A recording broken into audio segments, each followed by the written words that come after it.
29 वर्षीय अविवाहित पूजा समय की पाबंद परफेक्शनिस्ट तथा मददगार थी। पूजा शहर के नामचीन विद्यालय अग्रवाल मॉडर्न स्कूल की शिक्षिका थी। शोभा उस विद्यालय में नई लगी थी। शोभा, पूजा और बेलजिन, ये तीनों शिक्षिकाएं मिलकर जूनियर और सीनियर के बच्चों को एक बड़े से हॉल में 40-40 के समूह में बांटे। शानदार छोटे छोटे प्यारे फर्नीचर व बड़े से बोर्ड के साथ कथित ABC के वर्ग में पढ़ाते थे। ठेठ भारतीय नाम के इस अंग्रेजी विद्यालय में शोभा ने एक अजीब सी बात पाई। शिक्षक के रूप में अधिकांश क्रिश्चियन महिलाएं थीं, वो भी अविवाहित। इतनी प्रतियोगिताएं तो उनमें अपने 20 साल के कैरियर में कभी नहीं देखी। जहां रोज ही स्टेट और नेशनल लेवल का कंपटीशन से हालात रहते, मामूली सी गलती भी क्षय नहीं होती। हल निकाल जानते हुए भी बिना अपमान का घूंट पिए चैन की सांस न लेने देते। गलती से किसी ने यदि उपस्थित बच्चों के लिए P से A लिख दिया तो यह जानते हुए भी कि सिर्फ नीचे की थोड़ी सी बड़ी लाइन ही मिटानी है, शिक्षक के कोऑर्डिनेट से लेकर प्रिंसिपल तक पेशी हो जाती। वाइन एंड और रबर का इस्तेमाल करने से पहले वह मानसिक रूप से कहाँ उपस्थित था यह बताना पड़ता, और आधे घंटे के अपमानित लेक्चर सुनने के बाद उससे वही सुधार किया जाता जो अपेक्षित रहता। विद्यालय में प्रवेश करते ही शिक्षक मात्र एक दूसरे से औपचारिक संबोधन से ही पेश आते, यहाँ तक कि स्टेशन आते ही एक दूसरे की दूरी बना लेते। कहीं साथ में चलते बात करते सर देख लिया तो क्या होगा। वे एक दूसरे के सालों से परिचित होते हुए भी सामान्य सी मुस्कान देने से भी डरते थे। रिसेस में भी सभी अपना अपना डिब्बा खाते, शेयरिंग नाम की कोई बात ही नहीं थी। गजब का खौफनाक माहौल बना रखा था वहाँ के प्रिंसिपल उमा शंकर ओझा ने। सुबह सभी शिक्षकों की डेली प्लानिंग बुक सर के टेबल पर पहुंच जाती। किसी भी कक्षा में प्री प्राइमरी से लेकर जूनियर कॉलेज तक अगर संबोधित तासिका में दैनिक के अनुसार कार्य नहीं हो रहा होता तो बच्चों के सामने ही शिक्षक की खैर नहीं थी। गलती से कोई अध्यापक बैठे मिल जाता तो उसे ऐसा लगता मानो वह चोरी करते रंगे हाथ पकड़ा गया। कोई भी शिक्षक विश्वास करने लायक नहीं था। सभी एक दूसरे की कमियां पकड़ने व सर को सामने खुद को अच्छा बताने की ताक पर रहते। सफाई वालों को भी आदेश था बैठना गुनाह है। हर वक्त हाथ में पटका और झाड़ू लिए सभी अपने अपने हिस्से की सफाई में लगे ही रहते थे। यह विद्यालय अपने उत्तम प्रबंध के लिए बाहर बेहद प्रचलित था, परंतु भीतर से इसकी मूल्यहीनता पार पा सकना असंभव था। नई नई नौकरी पर लगी शोभा को विद्यालय के हालात भांपने में जरा भी देर नहीं लगी। इससे पहले वह जिस विद्यालय में थी वहाँ उसे स्वेच्छा आसमान में उड़ते परिंदे की अनुभूति होती थी, और यहाँ पर कटे परिंदे की भांति। अब कुछ अच्छा होते हुए भी उसे वह विद्यालय छोड़ना पड़ा था, क्योंकि वह मान्यता प्राप्त नहीं था।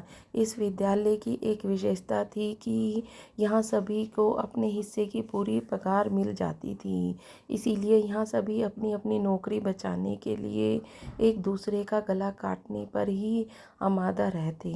कभी सफाई से बड़ी शिक्षक कहीं जाने वाली या पर जाती समय समय पर झूठ या फरेब का सहारा लेकर अपना पंचम फहराने का कोई मौका नहीं छोड़ती। शोभा अपने आप को इस माहौल में ढालने की कोशिश कर रही थी। एक पूजा ही थी जिसने उसे इंसानियत की झलक दिखी। विद्यालय का माहौल में समझाने में उसे कोई हद तक शोभा की मदद भी की। आज शोभा को विद्यालय में लगे पूरा 1 महीना हो गया था। यहाँ उसे हर दिन इंसान का नया मुखौटा देखने व कुछ ऐसा सीखने मिलता जिसके लिए उसके अंदर आत्मा तैयार नहीं होती। हमेशा प्रिंसिपल सर जब भी बुलाते तीनों प्री प्राइमरी की शिक्षकों को एक साथ बुलाते और कुछ भी पूछते। तीनों के जवाब में मामूली अंतर आने पर भी उन्हें अपनी बात साबित करनी पड़ती। एक बार प्रिंसिपल सर ने शोभा से बोर्ड को आवाज़ देने को कहा। वह बाहर गई। उसने कहा, मौसी सर बुला रहे हैं आपको। मौसी आई। सर ने शोभा से कहा, क्या यह तुम्हारी रिश्तेदार है? नहीं सर। तो उन्हें बाई कहकर संबोधित करो। इस बार सफाई कर्मी के लिए फिर से बाहर भेजा गया और शोभा ने फिर से आवाज़ लगाई, भाई आपको प्रिंसिपल बुला रहे हैं। हर आदमी को उसकी औकात दिखाना और उससे आगे बढ़ने न देना, यह बात उस विद्यालय के रग रग में शामिल थी। ऐसे ही एक बार शोभा विद्यालय में समय से कुछ पहले पहुंच गई थी। विद्यालय परिसर में घूमते हुए उसकी नज़र आम से लदी डाली पर पहुंची। वह खुशी खुशी जहां तक नज़र पड़ी उसने 7 आम गिन लिए। अगले पहर उसकी पेशी हो गई, मानो उसने कितना बड़ा अपराध किया हो। एक शिक्षक होकर क्या आपको इस तरह का बचकाना हरकत शोभा देती है? क्या आपने कभी किसी पेड़ पे लगे आम नहीं देखे? आगे से अपने काम से मतलब रखिए। अनावश्यक बातों में दिलचस्पी लेने की ज़रूरत नहीं। आप जा सकती हैं। सॉरी सर कह कर तो दिया, पर उसे अब समझ नहीं आया कि आम गिनना क्या गुनाह है। रोज परिपाठ के बाद नन्हे नन्हे बच्चों को 30 मिनट सामूहिक काव्य पाठ व स्टोरी टेलिंग के पश्चात काउंसलिंग राइटिंग की प्रैक्टिस कराई जाती। पहली बार शोभा को पता चला कि उसके लेखन की शिकायत प्रिंसिपल सर तक पहुंच गई है। बेजिल मैडम ने आंख बचाकर किसी तरह पूजा ने इशारों में समझा दिया कि इन्होंने आपकी शिकायत की है। आपने काउंसल और स्मॉल एफ बच्चों को गलत सिखाया है, पर वह तो पढ़ाई में बहुत होशियार थी। थ्रो आउट डिक्टेशन और कमाल है, किसी ने उसकी गलती नहीं पकड़ी। उसने बताया कि उसे कॉर्वेल की बुक के अनुसार ही सिखाना है। बेजिल टीचर चाहती तो यह बात व्यक्तिगत रूप से शोभा को बता सकती थी, पर उन्होंने शिकायत करके मात्र विद्यालय की परंपरा का निर्वाह किया। ऐसी कोई छोटी छोटी बातें समझाकर पूजा शोभा को कई मौक़ों पर बचाती रही। इन दिनों की नज़दीकियाँ वे पनपते अपनेपन से कुटती बेजिल मैडम ने डाक्स मेडल मिस अब जिसकी सिफारिश से वह लगी थी, उस तक रोज़ एक शिकायत पहुंच जाती। मेडेला मिस सर से बेहद करीब है। शोभा ने यह सामना मैडम से सुना था और सर उनकी कोई बात नहीं टालते। रोज़ रोज़ की शिकायतों से तंग आकर पूजा ने भी शिकायत की, बेजिल मैडम रोज़ रेसेस में बच्चों का टिफ़िन से दिखाओ क्या लाया है, फिनिश किया कि नहीं। यह चक्कर में हर बच्चे के टिफ़िन से कुछ न कुछ खा लेती है, जो कि 16 आने सच बात थी। पर दोनों नहीं जानते थे कि बेजिल टीचर का झूठ इनके सच पे भारी पड़ जाएगा। कोई ऐसा कैसे कर सकता है? मैं केवल ये देखती हूँ कि ख़त्म किया कि नहीं। दोनों मुझ पर झूठ इल्ज़ाम लगा रही हैं। बहरहाल छोटे छोटे मासूम बच्चों ने मेडेला मिस की उपस्थिति में कुछ इस तरह पूछा गया, क्या मैं रोज़ तुम्हारा टिफ़िन फिनिश करती हूँ? दानिश, मैंने तेरा टिफ़िन खाया क्या आज? परिस्थिति से अनजान बच्चे समझ ही नहीं पाए कि चल क्या रहा है। अपने पहाड़ जैसे लगने वाले टिफ़िन से कोई एक निवाला खा भी ले तो इसे फिनिश करना तो नहीं कहा जा सकता। 40 अलग अलग निवालों का गणित बेचारे बच्चे क्या जाने, तो उन्होंने नो में सर हिला दिया। अब तीनों के बीच दूरियां कुछ और बढ़ गई थी। आपस में हाय हेलो कहते हुए भी संकुचाते सिर्फ काम से काम। सर, कोऑर्डिनेटर, बेजिल टीचर और मेडेला मिस के चलते हर वक्त सीसीटीवी की निगरानी जैसा लगता।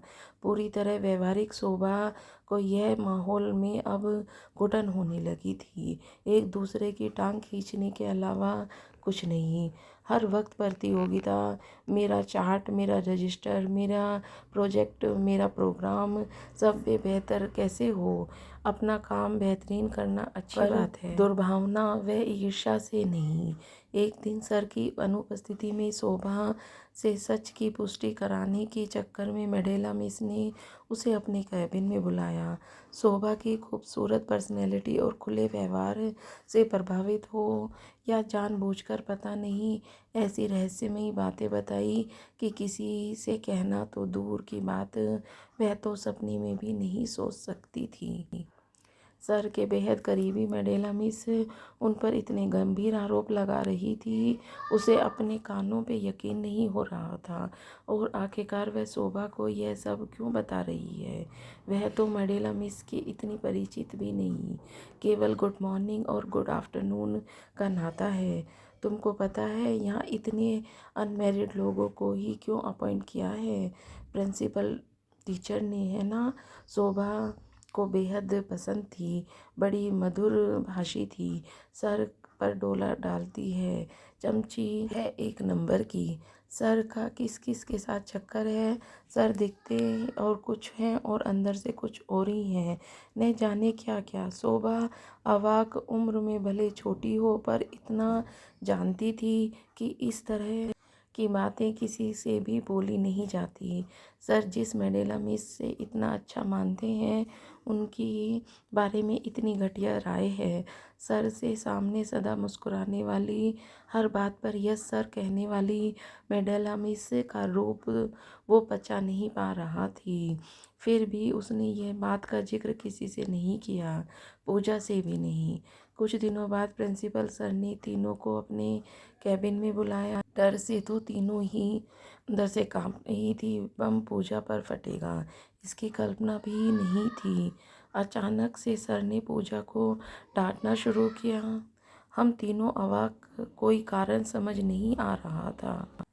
मैंने तुम्हारी परिस्थिति से तरस खाकर तुम्हें नौकरी दी, तुमने गुल खिलाओगी पता नहीं था। यू आर फायर्ड, कल से तुमको आने की ज़रूरत नहीं, अपना हिसाब किताब लेकर जाना। वे रोते रोते कहने लगी, सर मैंने क्या किया है? प्लीज़ मेरा कसूर तो बताइए। मैंने तुम्हारी शक्ल नहीं देखना चाहता हूँ। सर प्लीज़ सर, मैंने कुछ नहीं किया, आप इन दोनों से पूछ सकते हो। सर ने बेजिल टीचर से व शोभा से कड़े शब्दों में कह दिया, आपसे आप पर दोनों इससे कोई बात नहीं करेंगी, नहीं तो मुझे प्राइमरी का पूरा स्टाफ बदलना पड़ेगा। आप तीनों जा सकते हो। पूजा रोते रोते अब भी कारण पूछ रही थी। दरवाजे से बाहर निकलते समय शोभा ने इतना ही सुना, जाती हो कि धक्के मारकर बाहर निकाला। चुपचाप तीनों ने कक्षा में प्रवेश किया। शोभा भीतर से दहल गई थी, समझ नहीं पाई कि कहीं कुछ गलती है भी या यूं ही मददगार परफेक्टनिस्ट इतनी तसल्ली से बच्चों को पढ़ाने वाले शिक्षक के लिए कल से विद्यालय में जगह नहीं। वो लगातार रोई जा रही थी, उसकी बड़ी बड़ी आँखों से डोरे और लाल हो गए थे। अपमान का घूंट पीकर उसने बच्चों को ब्लैक बोर्ड पर लिखने का काम दे दिया। बहरहाल शोभा को उसी दिन पता चला कि पूजा को नौकरी की सख्त आवश्यकता थी। रोते रोते बोली, मेरी गलती तो बता देते। सच मैंने कुछ नहीं किया, अब मैं माँ से क्या बोलूँ? बेजिल टीचर सहानुभूति के लिए पास आई नहीं आई। शोभा समझ गई कि बेजिल टीचर ने मेडेला मिस की चापलूसी के चलते एक निर्दोष व ज़रूरतमंद के साथ अन्याय हुआ, पर वह चाहकर भी कुछ न कर पाई, क्योंकि उसकी पहुँच अमानवीयता के पार न थी। कुछ दिनों बाद उसी विद्यालय की सुमा टीचर ट्रेन में जाते समय मिल गई। अचानक बोलते समय उसके मुंह से निकला, Pooja spoke so bad about sir मेडेला मिस। और फिर वे सतर्क हो गई। शोभा समझ गई कि मैडेला मिस ने पूजा को मोहरा बना दिया। सर की नज़दीक का फ़ायदा उठा एक बेकसूर की बलि चढ़ा दी। शोभा का मन तो कर रहा था कि जाकर सब कुछ प्रिंसिपल के सामने सच बयां कर दे, पर उसकी वहाँ सुनता कौन। उसने नौकरी छोड़ दी, परंतु वह स्वयं को माफ़ नहीं कर सकी। पूजा की मदद न कर पाने की टीस आज भी उसे सहलाती रहती है। तो दोस्तों, इसी तरह हमें कभी भी किसी को नीचे गिरा के ऊपर नहीं उठना चाहिए। आपको ये कहानी कैसी लगी, मुझे कमेंट करके ज़रूर बताना, और इसी तरह की कहानी मैं आपके लिए लाती रहूँगी। तो मिलते हैं एक नई कहानी।